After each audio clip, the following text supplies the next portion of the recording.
بسم اللہ الرحمن الرحیم۔ دوستو، آج ہم بات کریں گے سقراط کی۔ سقراط 399 سے 470 دنیا فلسفے کا سب سے عظیم اور جلیل المرتب معلم ہے، جس نے 5ویں صدی قبل مسیح میں یونان میں مغربی فلسفے کی بنیاد رکھی۔ میلاد مسیح سے 470 سال پہلے یونان کے معروف شہر ایتھنز میں پیدا ہوا۔ اس کی ابتدائی زندگی کے بارے میں تحریری شواہد ناپید ہے، تاہم افلاطون اور مابعد فلاسفہ کے حوالے بتاتے ہیں کہ وہ ایک مجسمہ احساس تھا جس نے حب الوطنی کے جذبے سے سرشار ہو کر یونانی جنگوں میں حصہ لیا اور داد شجاعت پائی۔ تاہم اپنے علمی مساعی کی بدولت اسے گھر بار اور خاندان سے تعلق نہ تھا۔ احباب میں اس کی حیثیت ایک اخلاقی اور روحانی بزرگ کی سی تھی۔ فطرتاً سقراط نہایت اعلیٰ اخلاقی اوصاف کا حامل، حق پرست اور منصف مزاج استاد تھا۔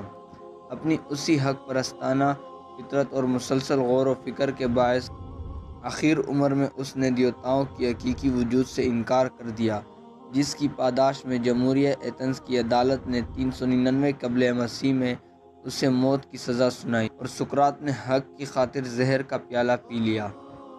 سقراط نے دنیا کو ایک نئے انداز مباحث سے متعارف کروایا۔ اس کا طریق بحث فلسفائی قسم کا تھا، مگر اسے مناظرہ نہیں کہہ سکتے کیونکہ وہ اپنی بحث سے اخلاقی نتائج تک پہنچتا اور حقیقت ثابت کرتا۔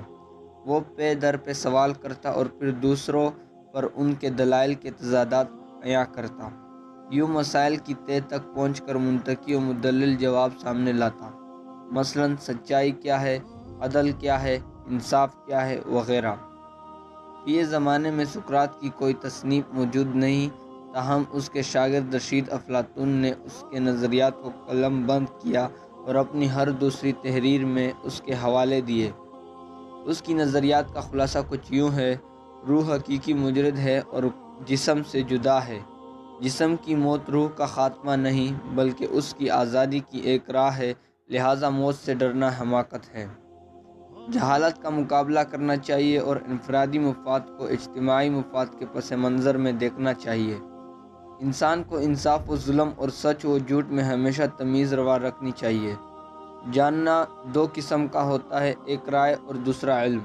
عام آدمی فقط رائے رکھتا ہے اور اس پر عمل کرتا ہے، جبکہ علم صرف حکیم کو حاصل ہوتا ہے۔ ظلم کرنا ظلم سہنے سے بدرجہ بہتر ہے۔ بدی کرنے کے بعد سزا پانا بنسبت بچ کر نکل جانے سے بدرجہ بہتر ہے۔ سچا آدمی موت سے نہیں بلکہ بدعمالی سے گھبراتا ہے۔ عقل کلی کا وجود ہے، خیر مطلق کا وجود ہے۔ نیکی عقل ہے اور بدی جہالت۔ نیکی آپ ہی اپنا اجر ہے اور بدی آپ ہی اپنا سزا۔